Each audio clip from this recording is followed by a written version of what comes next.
Muy buenas noches, son las 8 en punto y como lo hemos venido haciendo desde hace ya 20 semanas de manera ininterrumpida, de lunes a viernes ahora, a esta hora, estamos transmitiendo completamente en vivo a través de la plataforma Zoom y también simultáneamente a través del Facebook Live de Yo Soy Médico 17, a quien como siempre agradezco que nos facilite su plataforma para llegar a más profesionales de la salud. El día de hoy nos ven de Ecuador, Bolivia, República Dominicana, Perú, México, Estados Unidos y vamos a ver de qué otros países se van conectando a lo largo de esta presentación. Como lo veían en su pantalla de inicio, si usted es jefe de enseñanza, jefe de servicio de un hospital público privado y desea continuar con un programa de capacitación con algunos de los temas que proporcionamos en Medical Legal Center, como puede ser casos médicos, que hemos llevado, por supuesto, qué está pasando hoy con el COVID, qué responsabilidad tenemos como profesionales de la salud, en general, la responsabilidad civil, la responsabilidad penal, los ginecobstetras, el tema de la norma oficial mexicana de violencia obstétrica, la norma, perdón, la regulación de violencia obstétrica, la norma oficial mexicana de violencia intrafamiliar, en general, con mucho gusto, si hay una norma oficial mexicana que le gustaría a su grupo médico poder tratarla, con mucho gusto. No tiene más que solicitarlo a atención.mlc@gmail.com, atención sin acento.mlc@gmail.com y con mucho gusto le generamos nuestra infraestructura para poder llevarlo a cabo. Todas nuestras pláticas están grabadas y están disponibles para usted en el Facebook de Medical Legal Center, en el Facebook de Yo Soy Médico 17 y también ya en el YouTube de Medical Legal Center. Entran a YouTube, teclean Medical Legal Center y aparecen todas cronológicamente ordenadas para que pueda volver a verlas, compartirlas a más profesionales de la salud. Hoy es lunes y como todos los lunes, miércoles y viernes, Susana Hernández, sí, una experta en materia de contención del estrés, con mucho gusto pone a su disposición en el Facebook de Medical Legal Center estas pequeñas cápsulas para el estrés y que son muy útiles. Para mí es muy importante que el profesional de la salud entre a ellas, la contacte, si alguien también se dedica a este tema de contención del estrés en este momento de pandemia para profesionales de la salud, si un hospital quiere implementarlo para sus colaboradores y quiere dar este servicio para ellos, bueno, pueden contactarla, ella con mucho gusto está disponible para apoyarlos. Esta semana número 20, muy dinámica, temas muy interesantes. El día de mañana tenemos a la psicóloga Paola Martínez. Ella nos hablará del ciclo vital de la familia en la nueva normalidad. ¿Cuánto ha afectado a todas nuestras familias y cómo es este ciclo de vida? ¿Cómo lo estamos enfrentando? Si lo estamos haciendo de la mejor manera.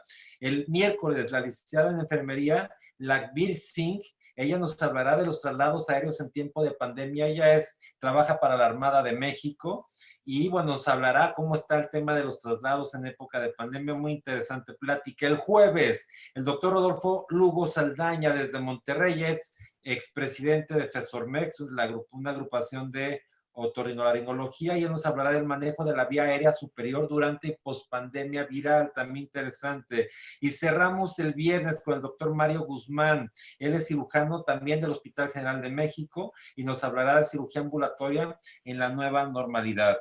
Yo antes de presentarles a nuestro invitado, les voy a pedir dos cosas. Uno, que nos ayuden a invitar a más profesionales de la salud de habla hispana, no importa el país de habla hispana, a que compartan la información y cada día seamos más. Es información relevante. También les quiero pedir que todas las preguntas para nuestro invitado las elaboren en el capítulo de preguntas y respuestas. Ustedes tienen dos botones, uno que es de chat, chatear, podemos hablar, y el de preguntas y respuestas. Ayúdenme a elaborar las preguntas por ese de preguntas y respuestas. Al terminar la sesión, me encuentro algunas preguntas en chatear que no las elaboré porque no estaban en ese renglón. También, por supuesto, las hacemos, las que nos ven directamente en Facebook. El día de hoy para mí es un gusto, un privilegio, un honor presentarles al doctor Abraham Pulido Cejudo.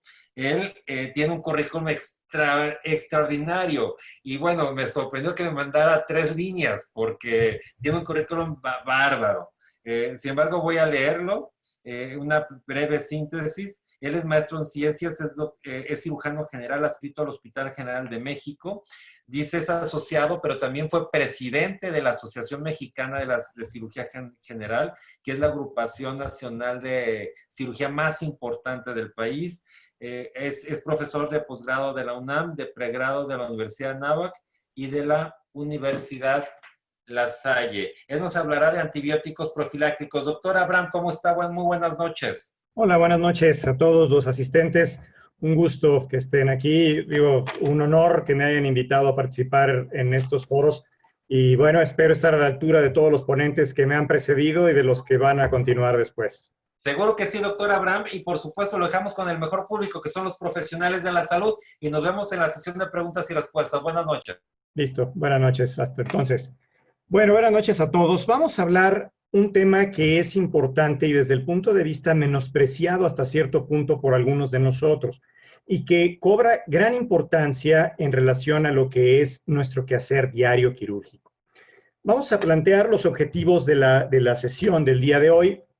Hablaremos en algunos conceptos generales, el impacto que tienen las infecciones, cuál es la evaluación de los riesgos que nosotros tenemos que tener sobre nuestros pacientes, la clasificación someramente de las heridas para comprender la magnitud de la afección que pueda tener relación con las infecciones, un aspecto sumamente importante y que es de prioridad para todo el quehacer médico y son las resistencias bacterianas. Algo rápidamente y comprensible de la farmacodinámica y farmacocinética de los antibióticos, los criterios de selección y algunos puntos fundamentales para poder entender cómo debemos hacer la elección de ese antibiótico profilaxis. Es importante, conceptos generales, ¿qué significa antibiótico profilaxis? Es una secuencia de acuerdo en la que nosotros durante, después, y ese después queda con una comilla allí, con un asterisco para poderlo valorar desde el punto de vista de lo que tenemos que hacer en relación a cualquier quehacer médico que involucra una acción directa sobre un paciente, ya sea desde el punto de vista diagnóstico, terapéutico o una cuestión desde el punto de vista quirúrgico, para poder disminuir el riesgo de una infección asociada a la atención a la salud. Y la antibiótico-terapia, que como tal indica el uso para poder llevar a una persona al estado previo a lo que tenía con la infección que se pudo haber presentado. Entonces, vamos a hablar desde el punto de vista del análisis que se hace en los distintos servicios que colaboramos desde un punto de vista de vigilancia epidemiológica, de infectología y del manejo de los antibióticos y de las infecciones en todos los hospitales. ¿Cuáles son las causas que se han detectado como las más comunes dentro de los errores que podemos nosotros cometer cuando utilizamos o prescribimos antibióticos? Y entonces, en esta secuencia de datos, lo que vamos a encontrar nosotros es, primero, cuando utilizamos un antibiótico en aquellos casos en los que no hay presente una infección, o bien cuando está presente una infección y el antibiótico que seleccionamos no es el adecuado, óptimo para la infección que está presentando el paciente. O bien, ya una vez que logramos detectar adecuadamente la infección y seleccionamos el antibiótico de forma óptima, la dosis la calculamos de manera excesiva. O bien, durante el tiempo que estamos utilizando el manejo del antibiótico, esos esquemas que mentalmente nos planteamos entre 5, 7, 10, 14 días, dependiendo, o excedemos el tiempo de utilización del antibiótico, o cuando en el arsenal de los antibióticos que tenemos a disposición, utilizamos un antibiótico de un valor biológico mayor al que realmente otro antibiótico, en teoría, de un valor biológico menor, pero que es efectivo para la infección que estamos tratando. Un aspecto muy importante a considerar es que los que nos dedicamos a atender adultos podemos recurrir al uso de antibióticos que no se utilizan mucho en la edad pediátrica con buenos resultados, pero que los menospreciamos desde el punto de vista de la utilización. Y así como podemos calcular de más la dosis, también podemos calcularla en forma inadecuada hacia abajo. Y uno de los aspectos importantes que se asocian justamente al uso y abuso de los antibióticos es cuando en la profilaxis quirúrgica no hacemos de manera óptima la prescripción. De tal suerte entonces que cuando la prescripción la tenemos de manera inadecuada, revisando las indicaciones de la antibiótico-terapia desde el punto de vista profiláctico, y si nos adecuamos a los perfiles que vamos a ver al final que vamos a tener como conclusión al final de la plática, nos podremos dar cuenta que en el estudio que se hizo de seguimiento se detectó que cerca del 70% de los casos la profilaxis tenía un uso inadecuado, sea por la dosis, por la elección del antibiótico, lo más frecuente es el tiempo de la aplicación, o bien en aquellos casos en los que ya una vez que se inició el procedimiento y entonces viene esa cuestión de decir, no le pusimos antibiótico y entonces utilizamos en lugar de que sea la profilaxis antibiótica preincisión, se convierte en una postprofilaxis, término que realmente no es adecuado, pero que finalmente es uno de los errores que con frecuencia se pueden llegar a cometer. O bien, cuando esta profilaxis que debiera de utilizarse solo por 24 horas, cuando mucho, se perpetúa a 7, 14 días, es decir, ya utilizándolo de manera terapéutica y no profiláctico el antibiótico. Tenemos una situación también en la que utilizamos los antibióticos de un espectro mayor al que realmente necesitamos para la infección, y evidentemente con esto vendrá de la mano el hecho de que los antibióticos tengan una cobertura inadecuada, probablemente relacionado con los perfiles de sensibilidad y resistencia, con el tipo de herida a la que nos vamos a manejar, al plan quirúrgico que nosotros estableceremos en el paciente. Entonces, es importante para nosotros comprender dentro de estos conceptos del uso de la profilaxis antibiótica, en los conceptos en relación a las infecciones asociadas a la atención a la salud. Evidentemente, en la cirugía específicamente hablando, hay aquellas que son infecciones que requieren de un manejo quirúrgico. Sin embargo, y esas los podemos ver tal vez como una afección y nos basamos directamente dentro de los criterios ya de terapéutica. Es otra situación. Pero las relacionadas al acto quirúrgico, dentro de la que se encuentra la infección de sitio operatorio o infección de sitio quirúrgico, existen muchas situaciones ahí todavía para el manejo de estos conceptos, que si nosotros no la evaluamos desde el punto de vista de entender cuál es la magnitud del problema al que nos podemos llegar a enfrentar, este problema puede llegar a ser mucho más grave y realmente llevarnos a una catástrofe. Entonces, estas infecciones asociadas a la atención a la salud que conocíamos o conocemos todavía en algunos lugares como infecciones nosocomiales, son aquellas que se contraen o que se presentan en el paciente, pero que no tenían manifestaciones al momento del internamiento del paciente. Una situación importante a considerar es, la piel evidentemente es un órgano que normalmente está colonizado. La colonización, y podemos dividirlo anatómicamente, lo que se puede encontrar por debajo, digamos, del ombligo o arriba del ombligo, en las axilas, en los pliegues que se pueden llegar a presentar en las personas que tienen un índice de masa corporal alto y que entonces van a tener muchos pliegues y que van a ser profundos, va a tener ciertas características de colonización diferente a una persona que no tiene estos pliegues. En la axila, en el cuello, en los miembros inferiores, en la región perianal, en la región inguinal, se van a presentar diferentes tipos de bacterias. Y una cosa importante es los trabajadores de salud. Los trabajadores de la salud tenemos una colonización particular en manos, en nariz, pero ojo, esto también se presenta en cuidadores de pacientes crónicos. Aquellos cuidadores de pacientes crónicos que acuden a hospitales con relativa frecuencia o lo hacían ahora que tenemos esta pandemia, evidentemente eso ha cambiado mucho, pero los pacientes con diálisis, los pacientes que van con manejos para infecciones crónicas o alteraciones metabólicas crónicas, que están visitando frecuentemente a los hospitales, o bien personas que reciben en su domicilio a aquellos pacientes que estuvieron ingresados en unidades de cuidados intensivos durante algún tiempo. Entonces, ¿cuál es el impacto de estas infecciones asociadas a la salud y específicamente lo que corresponde a la infección de sitio quirúrgico o de sitio operatorio? Bueno, evidentemente va a elevar la estancia hospitalaria de una persona. Va a elevar su riesgo también a que tenga que ingresar en una unidad de cuidados intensivos hasta en un 60% comparado con aquellos que no desarrollan esta infección.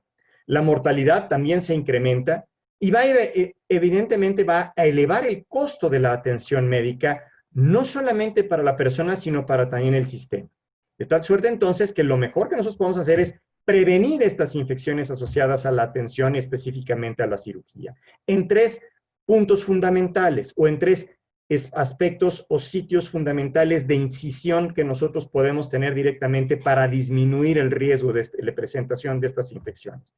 Evidentemente, antes del procedimiento, evaluando adecuadamente al paciente y, ¿por qué no?, como aquellos casos en los que finalmente tenemos que tener la certeza, como los ortopedistas, que antes de colocar alguna prótesis mayor, mandan al paciente a que sea una revisión por el dentista, o bien cuando van a ser sometidos a una cirugía cardíaca, que es necesario saber que no tengan algún tipo de infección en otro lado, tener una profilaxis óptima desde ese punto.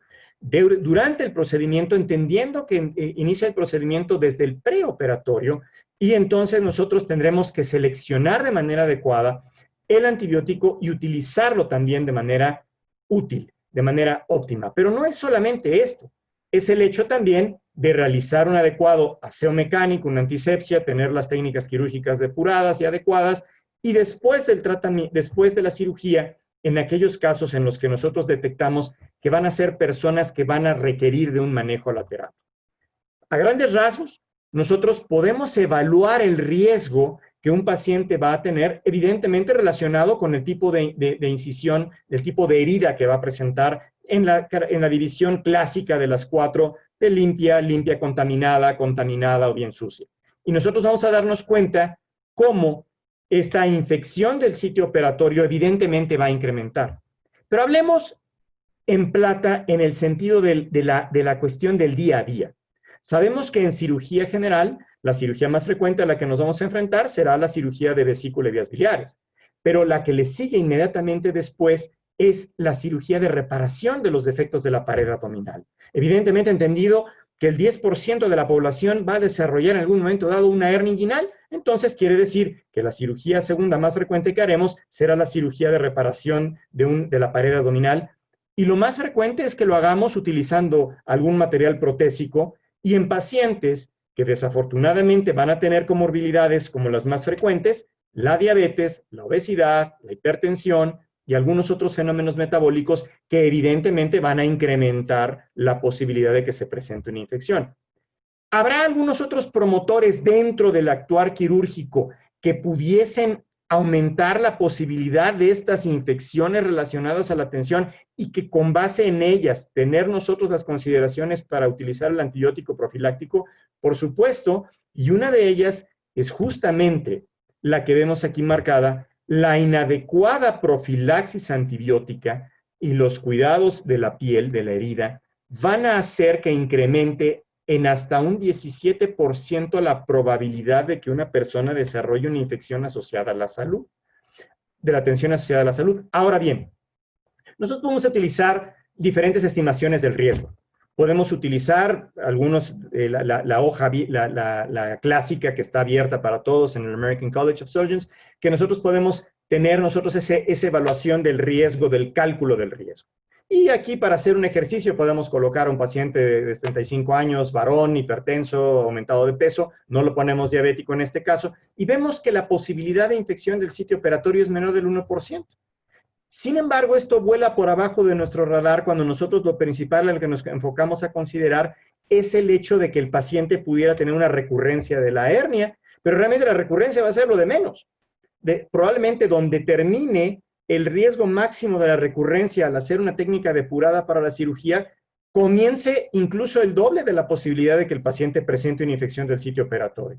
Por supuesto que aquí habrá una gran discusión entre si debemos dejarle o no dejarle, y las pruebas hay a favor o en contra con un valor de evidencia muy importante, pero finalmente aquí las consideraciones importantes de conceptos a considerar y que son fundamentales dentro del quehacer. Recordemos que todo lo que ocurra dentro del quirófano es responsabilidad de nosotros como cirujanos, de tal suerte entonces que la contaminación es una de las afecciones en los hospitales escuela que más frecuente se puede llegar a presentar. ¿Por qué? Porque se transgrede probablemente en el manejo del personal que se pueda encontrar dentro de un quirófano que alguno pudiese llegar a generar una contaminación y hacer que se presenten bacterias en un sitio del campo operatorio que no debería de haberlos. Evidentemente, colonización no es sinónimo de infección, y eso es algo que a nosotros nos genera mucho situación a pensar, es que le aislaron una bacteria. Momento, sí, la pueden aislar porque está colonizado, pero finalmente el que esté colonizado no quiere decir que esté infectado, porque no están invadidos y multiplicándose los microorganismos patógenos altamente virulentos en los tejidos. De tal suerte, entonces, que si nosotros basamos en este esquema, pues evidentemente la piel jamás va a quedar estéril.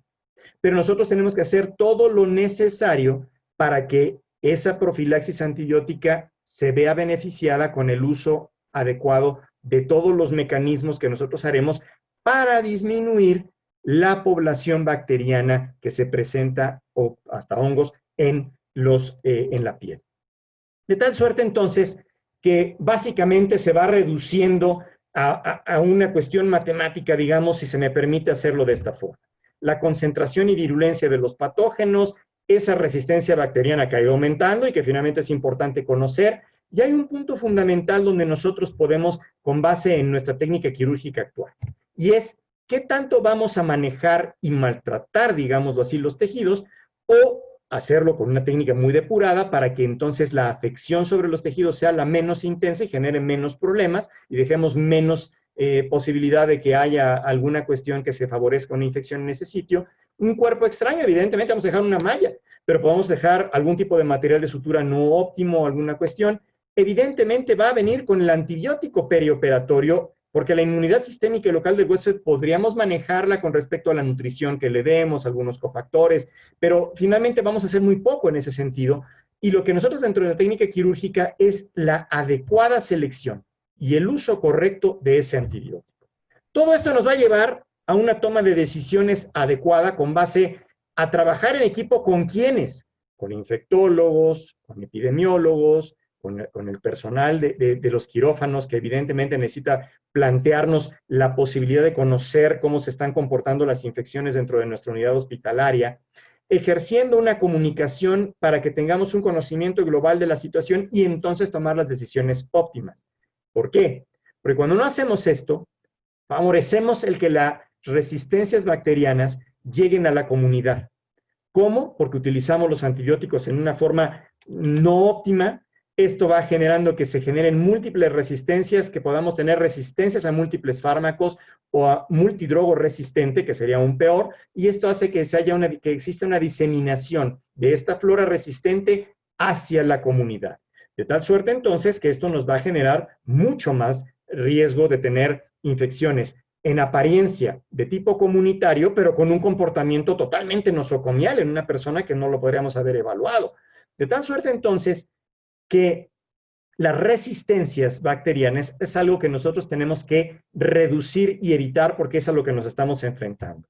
¿Cómo? Porque tenemos ese uso tal vez inapropiado de los antibióticos que genera esa resistencia en las selecciones subóptimas del tipo de antibiótico, del momento de la aplicación. Vamos a lograr con esto que reduzca desafortunadamente la efectividad de los tratamientos que nosotros le estamos estableciendo al paciente, lo que va a redundar en incrementar los gastos. Si nosotros nos vamos al histórico de cuando empiezan de alguna manera a darse las publicaciones de las resistencias, pues nos iríamos a que tenemos un grave problema de salud desde 1940 y vamos viendo cómo se van presentando los diferentes tipos de resistencias y las bacterias a los diferentes tipos de antibióticos por año. Y el problema viene aquí, por ejemplo, hablando en relación a la cirugía de vesícula y vías biliares, que lo que nos está dejando prácticamente son a los carbapenémicos, y vemos nosotros cómo se están dando la evolución de las resistencias. Las bacterias tienen una situación interesante con respecto a todos los mecanismos que son capaces de generar las resistencias y en los distintos grupos. Y entonces, por ejemplo, hablemos de las dos que más frecuentemente podemos llegar a tener problema, hablando arriba del ombligo en las situaciones de las infecciones, generalmente por estafilococo, ¿no? El Staphylococcus aureus meticilino resistente, o bien los mecanismos que pudiera ser del no meticilino resistente, del coagulasa negativo, y que todavía hay ciertas discusiones ahí en el sentido de entender muy adecuadamente para qué nos está generando el problema. Pero tenemos un amplio espectro y gran capacidad de las bacterias gram positivas a generar por distintos mecanismos las resistencias. No me detendré en esto más que simplemente a mostrar en este sitio cómo se presentan, o bien las bacterias gram negativas, que son aún más rápido, como pueden llegar a presentar estas resistencias y nos pueden llegar a generar muchos problemas. Dicho todo esto, lo importante a reconocer es que las bacterias requieren de gastar energía para poder generar todas estas resistencias. Y en la medida en la que nosotros utilizamos de manera adecuada los antibióticos y los cuidamos, por así decirlo, exponemos menos a las bacterias a los antibióticos, los utilizamos cuando realmente son efectivos en el punto, en el sitio, a la dosis y en el tiempo adecuado para evitar que se presenten las resistencias. Con esto tenemos que tener en mente porque somos nosotros los que vamos a calcular y vamos a indicar los antibióticos. De tal suerte entonces que para nosotros, farmacológicamente hablando, es importante reconocer o tener en mente tres cosas fundamentales. Lo que corresponde a esa dosis letal 50, que es la concentración necesaria del antibiótico para poder generar la muerte de la mitad de la población bacteriana, la concentración inhibitoria mínima. Y vamos a tener esencialmente dos tipos de familias de antibióticos a ese respecto con la actividad sobre las bacterias y que se van a centrar en la concentración o en el tiempo de duración del manejo.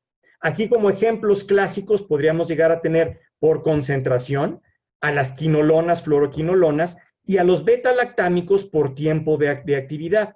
De tal suerte entonces que es esta área bajo la curva la que me permite a mí con esa concentración inhibitoria mínima poder trabajar adecuadamente con el antibiótico durante el tiempo de la cirugía para que entonces genere yo un área de trabajo adecuada bajo la curva donde voy a tener realmente la acción del antibiótico de forma óptima para con esto poder inhibir a las bacterias y disminuir la probabilidad de una infección del sitio operatorio o quirúrgico.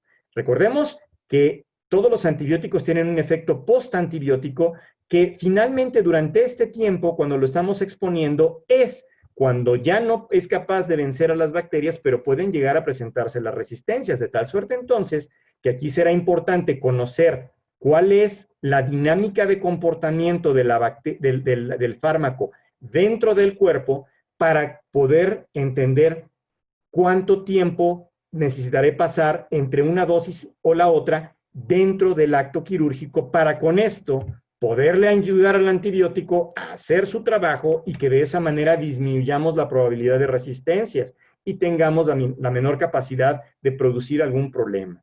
¿Cuál problema? Bueno, que ya se llegó al punto en el que la Organización Mundial de la Salud en el 17 sacó una alarma de 12 familias de bacterias patógenas muy importantes y que nos pueden generar graves problemas a la atención, a la atención médica y sobre todo de una bacteria que de manera hasta cierto punto jocosa le llamamos Acinetobacter baumannii, ¿verdad? Pero que es una situación terrible. ¿Por qué? Porque es capaz de ser per se resistencia a múltiples antibióticos. Y encima de esto, cuando nosotros utilizamos de manera adecuada o no hacemos el tiempo, los lavados adecuados, etcétera, podemos llegar a tener problemas.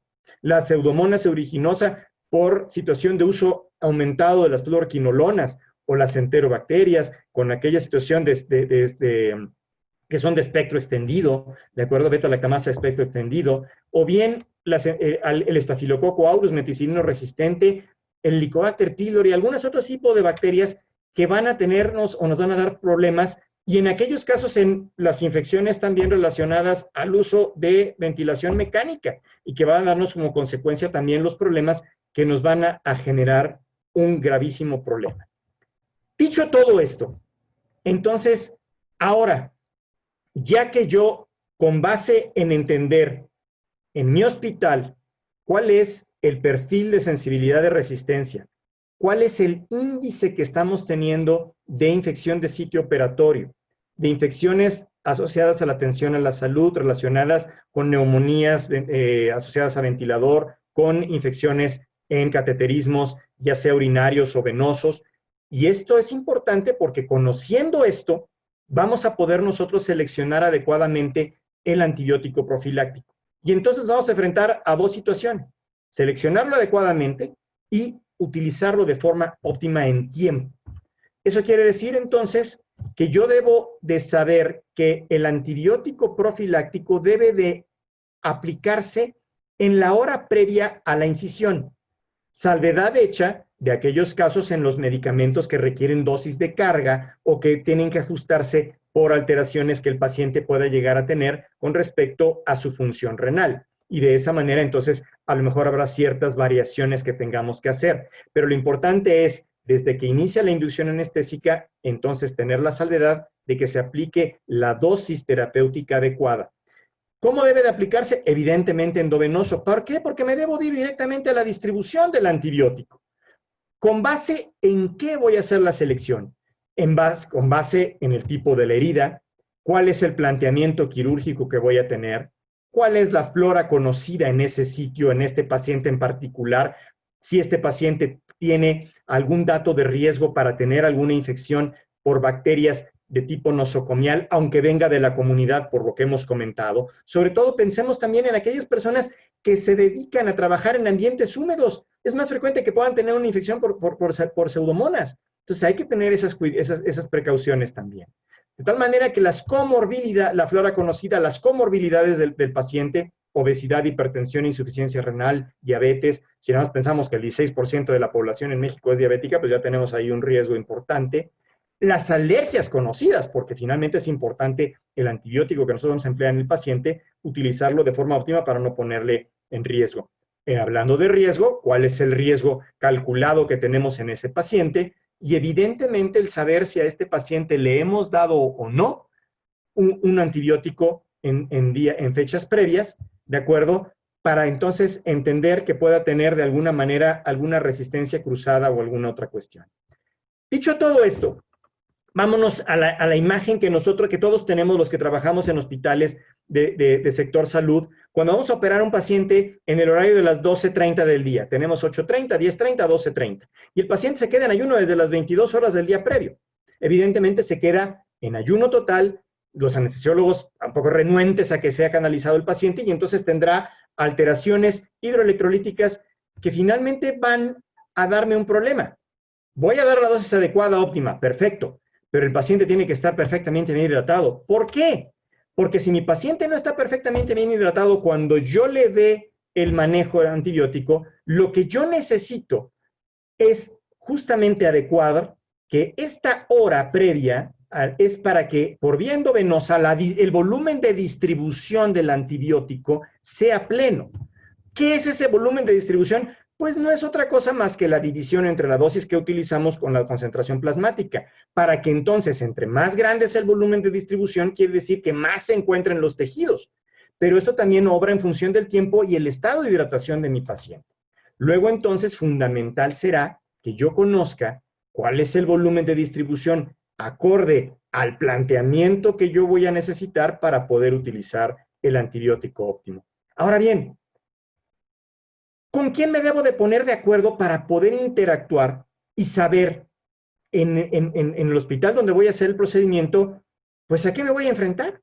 Bueno, evidentemente, con el servicio de epidemiología, fundamental tener una buena relación, idealmente participar en las sesiones de estos comités de infecciones, no verlo como una cuestión punitiva o como una situación de ustedes se les infectan. Bueno, ¿por qué? ¿Qué es lo que está ocurriendo? Es decir, una interacción con el servicio de infectología en aquellos hospitales donde se cuenta con la vigilancia farmacológica para las interacciones, las dosis y las cantidades adecuadas, los controles que en terapéutica quirúrgica se tienen para conocer cómo están haciendo los procesos de sanitización, qué están haciendo con respecto a la capacitación o a bien los procesos de esterilización o los cultivos que están tomando para saber qué está ocurriendo, con el servicio de almacén para saber cuáles son los antibióticos que tenemos a disposición y si los tenemos en el momento.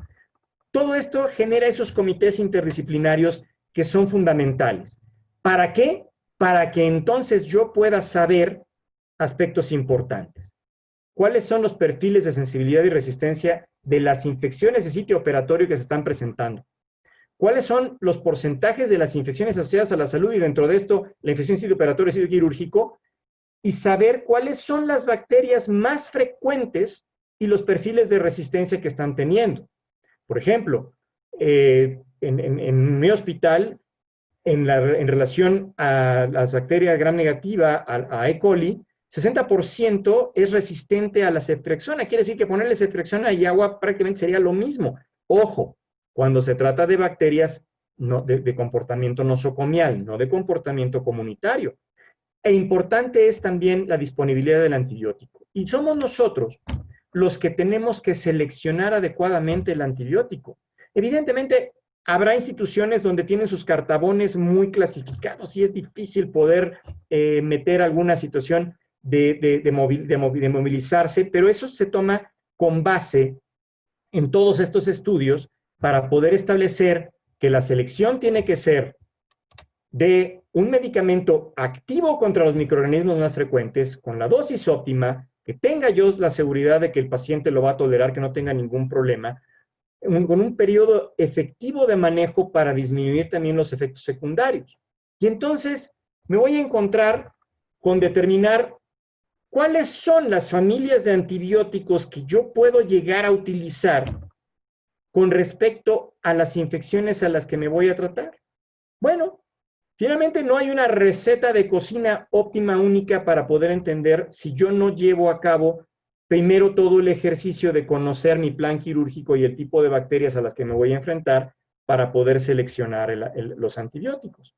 Y podríamos considerar que muchos pacientes van a ser pacientes que no tengan problema en resistencias con los aminoglucósidos, pero ojo, paciente arriba de los 40 años empieza con la senescencia renal y si el paciente es diabético y como ocurre muy frecuentemente, nosotros al paciente le pedimos los estudios preoperatorios y sale con alguna alteración de sus niveles de glucosa, le pedimos hemoglobina glucosilada y evidentemente sale que está alta, sabemos que ese paciente o estimamos que pueda tener 10 años de diabético con todas las alteraciones que pueda tener de función renal y entonces ahí tener ciertas situaciones de cuidado.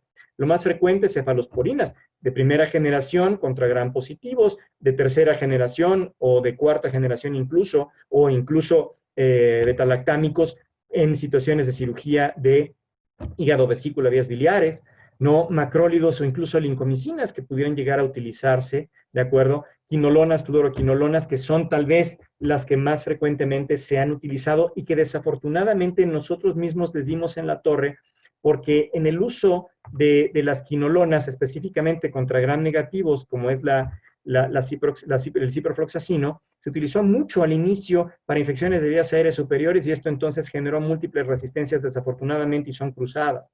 Pero los betolactámicos son útiles, las sulfonamidas, cuidado. Tetraciclinas tienen una situación particular muy interesante. Se utilizan poco en la infancia y entonces son muy útiles en el paciente adulto, ¿no? Y tenemos ya después muy particulares para situaciones con el Acinetobacter baumannii o con algunos otros tipos de bacterias. De tal suerte, entonces, que para poder generar tal vez algunas conclusiones con respecto a cómo voy a utilizar esto, tomaré un término que utiliza un compañero del hospital, el doctor Mario Guzmán Gutiérrez, que estará con ustedes el viernes, y que le llama perlas en un sentido, y me parece muy interesante, ¿no? O sea, las perlas en la antibiótico profilaxis perioperatoria o preoperatoria, los antibióticos.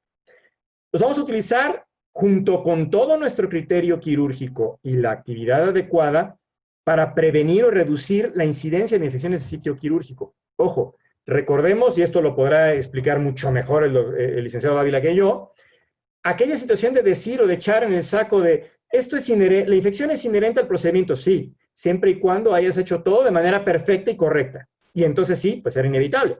Pero si hubo transgresiones, ya no es inevitable. Utilizar los antibióticos con efectividad demostrada, útil actividad y que son importantes.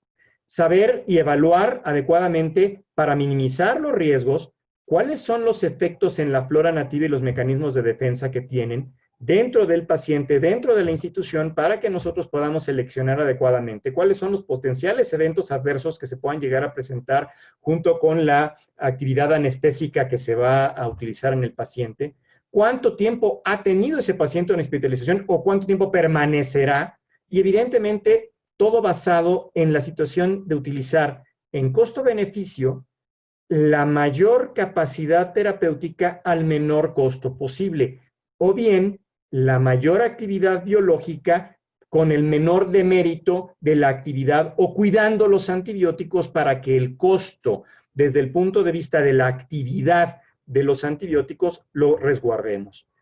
Es con esto que, si se dan cuenta, no hay una receta que yo venga a darles de cuáles antibióticos. Yo quería escuchar que me dijeran cuál le vas a poner en este caso o cuál en el otro. Finalmente es un ejercicio que nosotros tenemos que hacer de justamente la elección del antibiótico dentro del planteamiento del plan quirúrgico en el preoperatorio que tenemos que tener en el paciente. Quiere decir que nosotros no solamente vamos a fundamentar el plan terapéutico en nuestra evaluación preoperatoria, también el tipo de antibiótico que vamos a utilizar y saber si en algún punto después tendrá que llegar a ser terapéutico y explicar por qué es que así lo resultó.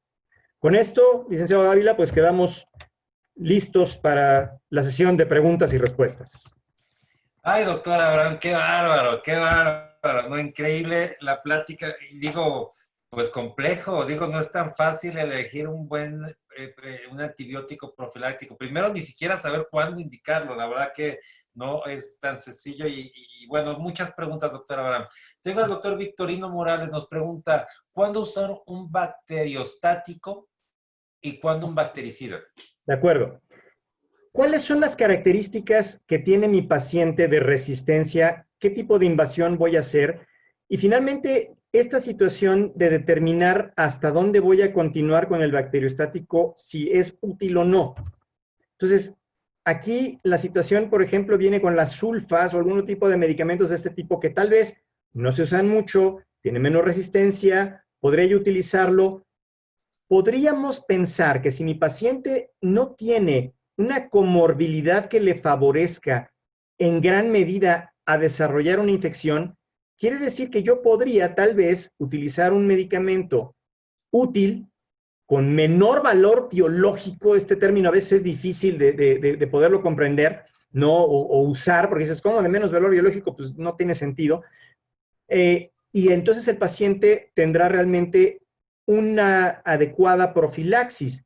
Sobre todo, por ejemplo, y esto es una pregunta que viene muy a razón, creo yo, de decir, no le voy a poner antibiótico porque este paciente este tipo de pacientes en este grupo con base en que se va a hacer esta cirugía, los expertos o lo que se ha llegado a estudiar dicen que no hay necesidad de ponerle antibiótico. Sin embargo, ya específicamente estudiando el entorno donde vamos a hacer el procedimiento, cómo lo vamos a hacer y cuáles son los cuidados que va a tener nuestro paciente, valdrá la pena entonces utilizarlo. Increíble. Énfasis o diferencia entre profilaxis y manejo prolongado. Ok. Profilaxis es 24 horas. Se inicia 1 hora antes de la cirugía con las salvedades que hemos comentado y no se emplea después de 24 horas. Habitualmente pueden ser 2, 3 dosis y ya no se continúa por más tiempo. Con eso queda respondida la pregunta de la doctora Porfiria Sandoval, que nos pregunta, ella nos saluda desde Acapulco y nos pregunta qué tiempo antes de un proceso quirúrgico debe administrarse el antibiótico y cuál tiene que ser su espectro. Ok. Existe una situación y genera algún problema. El estudio inicial del antibiótico profiláctico fue en el 92 y se hizo por ginecólogos.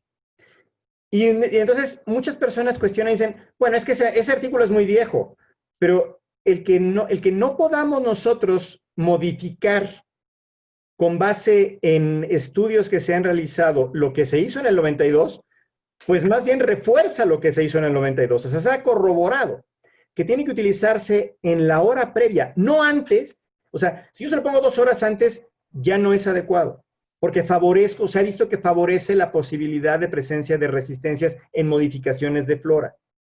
De amplio espectro, tiene que ser el espectro adecuado a lo que voy a operar, al plan quirúrgico y a lo que hemos estado comentando con relación a todo ese entorno quirúrgico y en el planteamiento de la terapéutica adecuada. ¿Me explico? Es decir, si yo tengo un paciente que es diabético, hipertenso, insuficiente renal, cuidador, evidentemente va y viene al hospital, recibió antibiótico terapia hacía menos de 4 semanas, pues evidentemente la flora que va a manejar ese paciente es totalmente diferente a la de una persona que no tiene ninguna de esas comorbilidades y que no se ha visto expuesto a antibiótico terapia. Entonces, una situación importante es ya en manejo, no en profilaxis, sino en tratamientos antibióticos. Nosotros crecimos con la idea de vas escalando los antibióticos. Y evidentemente ahora la conducta es desescalar, pero no con esto se aplica a la profilaxis antibiótica, porque aquí la profilaxis va más en función a las características propias del paciente y la posibilidad de que se presente la infección. Excelente. Nos pregunta el doctor Fernando Bernal, ¿qué opina del aumento de infecciones por Clostridium difficile por el abuso de quinolonas que afectan la microbiótica? Ok, todos Sí. los antibióticos que tienen la capacidad de alterar incluso desde la amoxicilina con ácido clavulánico lo puede hacer. O sea, cualquier antibiótico que pudiese modificar la flora y favorecer que el Clostridium difficile aumente, pues nos va a dar un problema grave, ¿no? Y se puede llegar a presentar en situaciones que uno no desearía, ¿no? O sea, yo me remito a dar alguna situación de un paciente en particular, ¿no? Este paciente en particular tuvo un cuadro de una apendicitis aguda visto en las primeras 8 horas que había iniciado con las molestias ya bien localizadas. Fue una apendicitis aguda, se utilizó un antibiótico profiláctico, se decidió por cuestiones de náusea, vómito, darle clindamicina y otro antibiótico en la cuestión meramente profiláctica, y realmente se iba a dejar. Y a las 24 horas esta persona desarrolló casi una colitis pseudomembranosa, ¿no? Positivos las toxinas para Clostridium difficile, todo. Y dice, bueno, a ver, ¿qué ocurre con esta persona? Y entonces, en el recuento del reinterrogatorio de este paciente, el familiar dice, a ver, cuéntales la verdad, diles lo que ocurre. Y dice, ¿cómo que lo que ocurre? Finalmente la persona aceptó que cada vez que tenía una pequeña molestia en la faringe, se zumbaba un antibiótico. Y esto lo veía tan normal que no lo manifestó en la historia clínica que se le hizo. De tal manera entonces que simplemente con el uso del antibiótico, ¿no? Que no se pensaba que fuera a tener algún problema, desarrolló de inmediato esto. Entonces aquí viene una situación importante en el uso de los probióticos, prebióticos, todo esto. Ojo, los que tenemos que utilizar son aquellos que no se van a modificar o no se van a matar con los antibióticos que vamos a utilizar. Porque si son susceptibles a los antibióticos, de nada va a servir que le demos estos probióticos. Exacto. Doctor Abraham, hay muchísimas preguntas. Entonces, para tratar de contestar todas, ¿qué le parece si nos vamos? Dice la doctora Pichardo, en el caso de procedimientos quirúrgicos endovasculares, ¿se recomienda profilaxis preoperatoria y de qué? Ok. ¿Qué es lo que se va a hacer? ¿Dónde se va a hacer? Y las características del paciente. Y evidentemente tendrá que ser, sí, un antibiótico, porque aquí es una situación relacionada directo que puede generar una endocarditis, algún tipo de problema. Entonces ahí sí es irnos a antibióticos de espectro elevado, ¿no? Sobre todo para medicamentos, tomando en cuenta meticilinos resistentes y beta-lactámicos de espectro extendido. La doctora Bernadette lo felicita y dice su opinión, por favor, acerca de la antibiocoterapia en COVID. Ok, a ver, aquí estamos metiéndonos en una camisa de 11 varas que sale de lo que realmente nosotros como cirujanos manejamos. Entonces ahí sí yo me manifiesto ignorante en ese sentido. Allí la cuestión, quiero referirme no al manejo de la neumonía o de este tipo de problemas, sino estamos hablando en un paciente COVID que va a ser sometido a una cirugía. En ese caso, no modifica. En ese caso es únicamente conocer cómo se encuentra el estado de la afección neumológica que pueda llegar a tener el paciente, pero eso no va a modificar el tipo de antibiótico que seleccionemos con base a nuestro plan quirúrgico. Excelente. Doctor Abraham, también me ayudaría a dejar de compartir la pantalla para que nos veamos completos. Emma Leiva dice, actualmente en época de pandemia, ¿cuál sería su espectro antibiótico terapéutico de primera elección ante la asociación de E. coli, Cándida albicans en paciente diabético, pie diabético en compromiso óseo, insuficiencia renal severa y COVID, comprobado por PCR, positivo, intolerante alérgico severo a fenilalanina. Ok. No, complicado. O sea, ya nada más dime cómo está la función renal para saber si le vas a poner fluconazol o no. Pero finalmente, recordemos que finalmente este paciente va a requerir un manejo desafortunado de amputación o de algún proceso para quitar el proceso séptico, y hasta no retirar el proceso séptico no va a tener mejoría. Entonces aquí entra en esa situación donde hay que eliminar el foco séptico, disminuir el inúculo bacteriano y prevenir las recurrencias con base al antibiótico que no tenga, basado en la función renal que tenga el paciente. Y probablemente este paciente requiera, además de los antifúngicos, algún tipo de manejo como pudiera ser carbapenémicos o incluso tedizolid, ¿no? De acuerdo. El doctor Víctor Campos, ¿cuándo utilizar combinaciones de antibióticos y cuáles son los más utilizados? Evidentemente depende de la gravedad de la infección. O sea, es que aquí, ¿cuál es el plan quirúrgico? ¿Sobre qué área voy a trabajar? Y entonces, generalmente las asociaciones van para gram negativos y anaerobios, es lo más frecuente, pero puede también ser en afecciones múltiples, utilizando antifúngicos, utilizando idealmente, y aquí es donde nos vamos generalmente a las fluoroquinolonas, como pudiera ser el moxifloxacino, que me va a poder cubrir tanto gram positivos como gram negativos con un espectro importante, con otro tipo de antibiótico. La doctora Cachón, para cirugía de sistema nervioso central, ¿qué sugiere? ¿Cuánto tiempo antes y después? La situación es la misma. O sea, siempre el antibiótico profiláctico en urología, en ginecología, en vascular, en cirugía general, en ortopedia, en todo, es exactamente lo mismo. ¿De acuerdo? Ahora, el paciente generalmente, volvemos a la máxima aquella, arriba del ombligo, generalmente son gram positivos. Y entonces tener nada más en cuenta la situación que puede ser del meticilino resistente o de bacterias oportunistas. Y entonces aquí no dejar de ver el Acinetobacter baumannii o algún otro. Le envía saludos a la doctora Elizabeth Plaza desde Tepic y el doctor Ulloa le pregunta, ¿la profilaxis antibiótica en un paciente con más de 3 días de fiebre está indicado el antibiótico?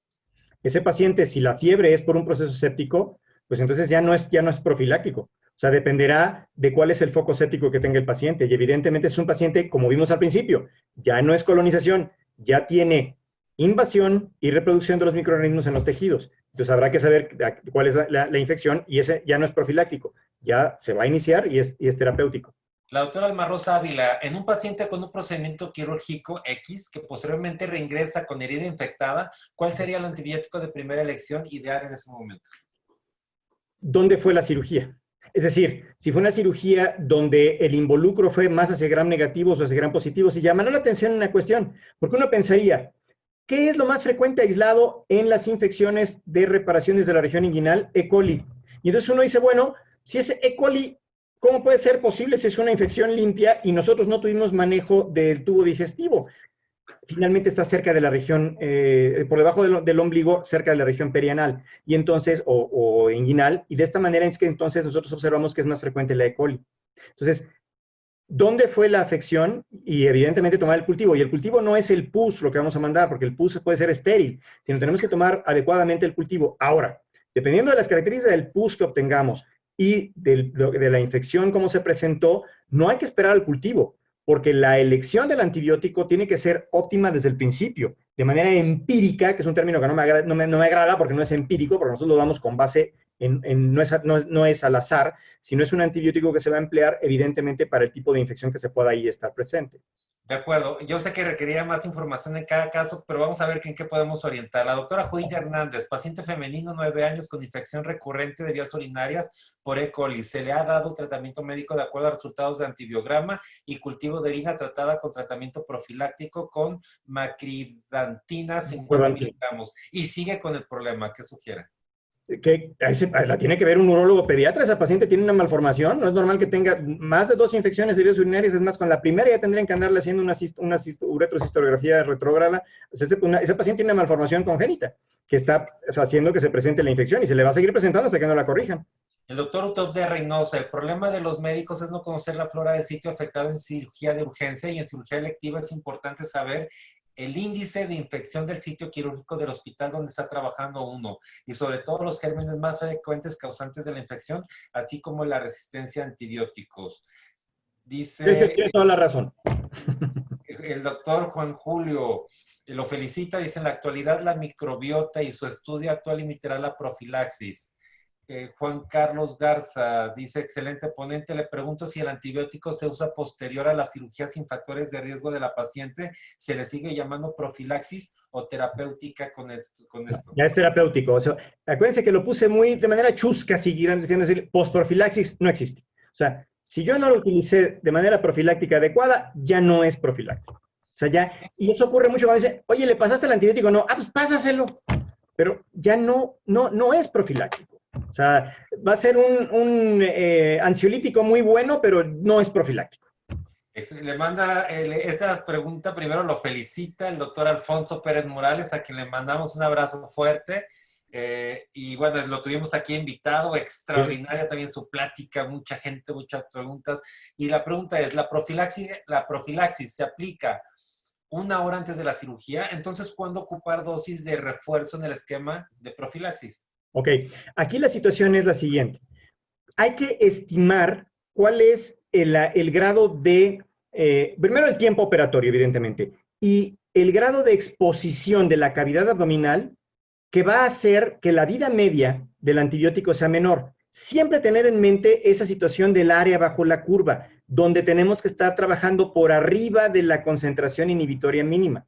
Quiere decir entonces que entonces puede ser que cada 6 horas tengan que volver a aplicarse el antibiótico en caso de aquello de cirugías muy prolongadas o incluso de pacientes que son casi exsanguinados durante la cirugía o que tienen exposiciones muy importantes con pérdida grande de líquido. Y en ese caso el paciente va a requerir de dosis de carga nuevamente.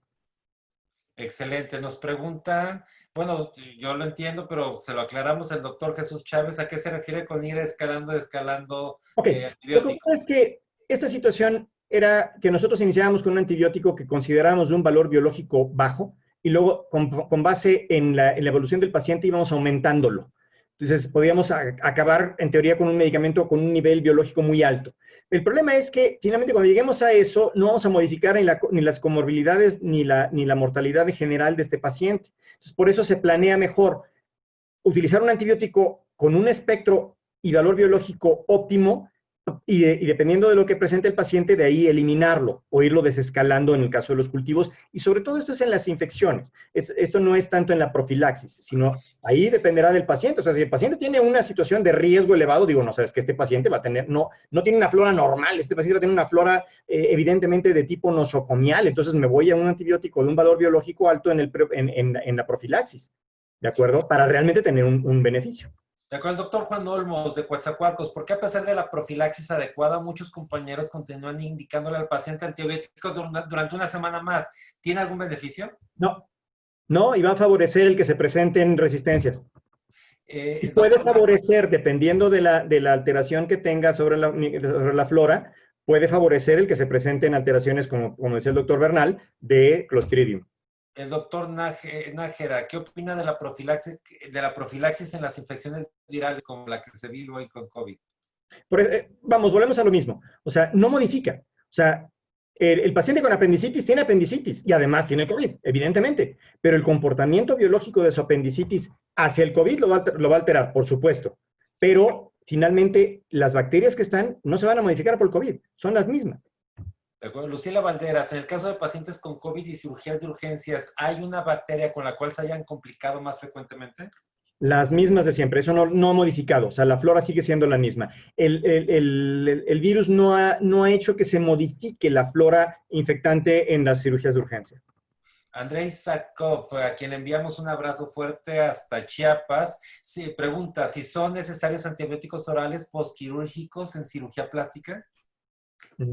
A ver, aquí la situación es, la profilaxis es endovenosa, es 24 horas.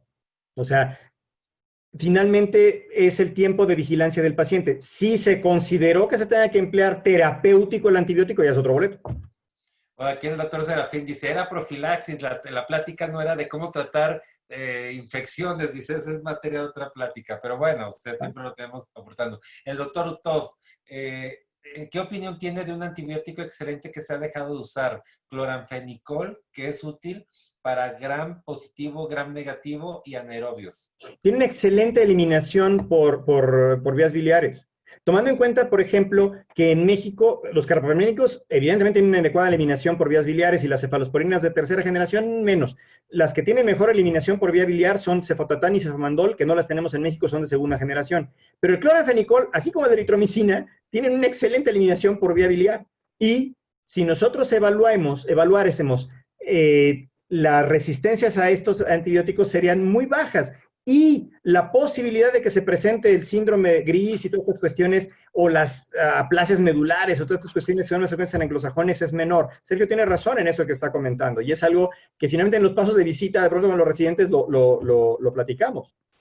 De acuerdo, la doctora Maleva, al escuchar su comentario me recuerda que en el 73 el doctor Emilio Escárcega, en los laboratorios centrales del Hospital General de México, demostró que el sensidisco del antibiograma contenía cantidades mayores de sales puras, por cuantificar mayores a la concentración de vida media de farmacocinesia en vivo especificada. Y le envía muchos saludos. Sí, y evidentemente aquí ya no lo hacemos con discos, sino es con diluciones, para que sea más exacto y más adecuado. Excelente. Le envía saludos y le felicitaciones Marisol Villagrán, Rosa Salas, el doctor Raúl Chiquín de Zacatecas, Rosa Irma Salas, Julio Villarreal, Jorge Arturo Chávez, Julio Villarreal nuevamente, el doctor Miguel Ángel Ulloa lo felicita, Guillermo Rodríguez, Judith Hernández, excelente ponencia, excelente, Víctor de la Peña, Vilén Escamilla, por supuesto, Elena López Gavito, Judith Juárez, Lourdes Eugenia Rodríguez. Bueno, muchísimas felicidades. Doctor Abraham, ¿nos puede dar su mensaje final para la comunidad médica? Finalmente, recordemos una cosa. El cirujano es responsable de todo lo que ocurra. Finalmente, no tenemos por qué hablarle a las 3 de la mañana al infectólogo para decirle, oye, le voy a dar un antibiótico profiláctico. ¿Cuál le vas a dar? Sí, dáselo, y te va a colgar. O sea, nosotros tenemos que saber, porque nosotros nos vamos a enfrentar al problema. Luego, entonces, es menester que el cirujano, además de dominar la técnica quirúrgica, tiene que conocer perfectamente el uso de antiinflamatorios, analgésicos y antibióticos. Excelente, muy bien. También lo felicita Cristina García, Rosalba Martínez, Felipe Jesús Cháirez. Bueno, muchísimas personas más le envió toda la información. Yo quiero agradecer, doctor Abraham, y además hago hincapié en que todos nuestros invitados lo hacen de una manera altruista, con la única finalidad de poder aportar a la comunidad médica, dedican su tiempo, arman su plática, es el previo, etcétera. Es toda una dinámica y muy agradecido que lo haga. Habla del humanismo de las personas que están aquí, especialmente el doctor Abraham. Muchísimas gracias. Yo quiero recordarles a los que nos ven, es que esta plática está grabada, pueden compartirla, está en Facebook de Yo Soy Médico 17, en Facebook de Medical Legal Center y en el YouTube de Medical Legal Center. Está grabada y pueden compartirla, esta plática del doctor Abraham Pulido, con otros compañeros, volverla a ver. Y bueno, en caso de que tuvieran alguna duda o una pregunta adicional, nos la pueden hacer y nosotros lo podemos compartir. O si el doctor Abraham nos deja sus datos, también lo podemos contactar de manera directa. Hoy nos vieron de Chile, Colombia, Ecuador, Estados Unidos, Nicaragua, Panamá, Perú, Venezuela, Guatemala, Bolivia y República Dominicana. Por supuesto, de México. Les recuerdo que hoy es lunes y como todos los lunes, Susana Hernández nos ha generado una cápsula para la contención del de la contención del estrés para profesionales de la salud y está disponible en el Facebook de Medical Legal Center. Les recuerdo la plática de mañana con la psicóloga Paola Martínez, ciclo vital de la familia en la nueva normalidad. Va a estar bueno. Les recuerdo que la próxima semana estamos preparando al menos, espero tener toda la semana de puras pláticas de tecnología en salud, solamente tecnología. Ya les mandaremos también el siguiente programa. Por lo pronto nos vemos mañana, como siempre, a las 8 de la noche, con la psicóloga Paula Martínez, Ciclo Vital de la Familia en la Nueva Normalidad. Doctor Abraham, muchas gracias, como siempre. Al contrario, muchas gracias, y los agradecidos somos nosotros por tu trabajo en el sentido de apoyar siempre al quehacer médico. Muchas gracias. Para eso estamos. Muchas gracias. Buenas noches. Hasta mañana. Buenas noches. Hasta luego.